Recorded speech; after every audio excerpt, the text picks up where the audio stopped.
ಈ ಹುಡುಗ ಇಂಗ್ಲಿಷ್ ಸಬ್ಜೆಕ್ಟ್ನಲ್ಲಿ ಸಿಕ್ಕಾಪಟ್ಟೆ ವೀಕ್ ಆಗಿದ್ದ.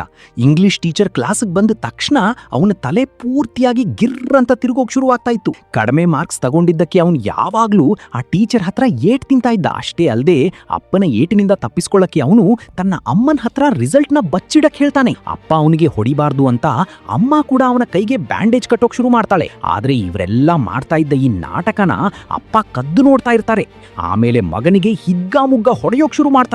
ಆಕ್ಚುಲಿ ಅವನ ಅಪ್ಪ ಕೂಡ ಇಂಗ್ಲಿಷ್ನಲ್ಲಿ ಸಿಕ್ಕಾಪಟ್ಟೆ ವೀಕ್ ಆಗಿದ್ರು. ಇದೇ ಕಾರಣಕ್ಕೆ ಜನ ಅವರನ್ನ ನೋಡಿ ನಗ್ತಾ ಇದ್ರು. ಇದೇ ರೀಸನ್ ಇಟ್ಕೊಂಡು ಕಮಿಷನರ್ ಅವರನ್ನ ಬೇರೆ ಕಡೆಗೆ ಟ್ರಾನ್ಸ್ಫರ್ ಮಾಡಿ ಬಿಡ್ತಾರೆ. ಈ ವಿಷಯ ಕೇಳಿ ಎಲ್ಲರಿಗಿಂತ ಹೆಚ್ಚು ಖುಷಿಯಾಗಿದ್ದು ಅವರ ಮಗನಿಗೆ. ಅವನು ತನ್ನ ಟೀಚರ್ ಹತ್ರ ಹೋಗಿ ಕೊನೆಗೂ ನನಗೆ ಈ ಇಂಗ್ಲಿಷಿಂದ ಮುಕ್ತಿ ಸಿಕ್ತು ಅಂತ ಹೇಳ್ತಾನೆ. ಆ ಹುಡುಗ ಹೊಸ ಊರಿಗೆ ಹೋಗಿ ಹೊಸ ಸ್ಕೂಲ್ನಲ್ಲಿ ಅಡ್ಮಿಷನ್ ಕೂಡ ತಗೊಳ್ತಾನೆ. ಆದ್ರೆ ಸ್ಕೂಲ್ನಲ್ಲಿ ಕಾಲಿಟ್ಟ ತಕ್ಷಣ ಅಲ್ಲಿನ ವಾಚ್ಮ್ಯಾನ್ ಕೂಡ ಇಂಗ್ಲಿಷ್ನಲ್ಲಿ ಭಾಷಣ ಬಿಡೋಕ್ ಶುರು ಮಾಡ್ತಾನೆ. ಇದನ್ನ ನೋಡಿ ಆ ಹುಡುಗನಿಗೆ ಬಿಗ್ ಶಾಕ್ ಆಗೋಗುತ್ತೆ. ಅವನು ಎಲ್ಲ ನೋಡಿದ್ರು ಪ್ರತಿಯೊಬ್ಬರು ಇಂಗ್ಲಿಷ್ನಲ್ಲೇ ಮಾತಾಡ್ತಾ ಇದ್ರು. ಇದೆಲ್ಲ ಒಂದು ಕಡೆ ಆದ್ರೆ ಅವನ ಹೊಸ ಕ್ಲಾಸ್ನ ಟೀಚರ್ ಹಳೆ ಟೀಚರ್ಗಿಂತ ಸಿಕ್ಕಾಪಟ್ಟೆ ಡೇಂಜರ್ ಆಗಿದ್ರು. ಇದರಿಂದ ಆ ಹುಡುಗನ ತಲೆ ಪೂರ್ತಿ ಕೆಟ್ಟು ಹೋಗುತ್ತೆ.